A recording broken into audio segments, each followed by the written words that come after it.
The Families First Advice Line are part of the early help team that sit within Children's Services. We're the single point of contact for parents, carers and professionals. We offer a range of information and advice.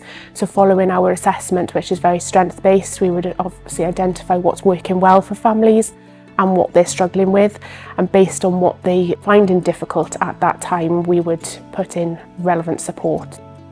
I'm the Early Help Hub practitioner. My role is funded by the Regional Partnership Board. It's mainly to bridge gaps between the social work services and health services, or our statutory bodies, improving outcomes for children and young people. In practice, I provide consultation to the practitioners in each of the Families First services, including the Youth Wellbeing Service, Vale Parenting, Team Around the Family and the Families First Advice Line. We do a lot of work with South Wales Police, so we've got a referral route into our service via the police. And then we've got an early help PCSO as part of the team who we can utilise to meet with families.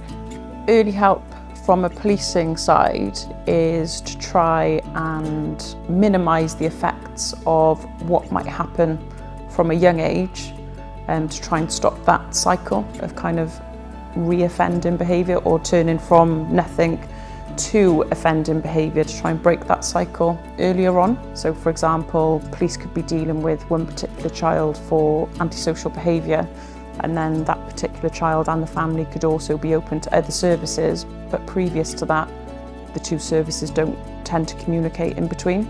As the police, we have an early help app on our mobile devices, so that whenever we attend calls, if we can highlight if they're requesting help, we can submit direct from our phone at the scene this referral that will go straight to the advice line. It's guaranteed to be picked up, so we know that we're actually now offering a service where if a family's asking for help, we know they're going to get a phone call, so something will happen as a result of that police contact. Families that make contact with us directly, their journey would obviously begin with that initial assessment from one of our advisors.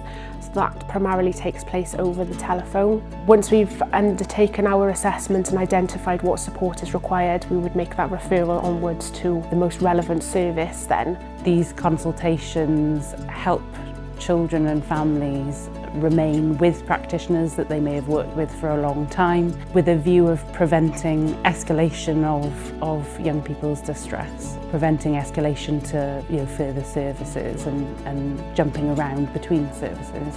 What we would like is for families just to pick up the phone and get in touch with us with any questions.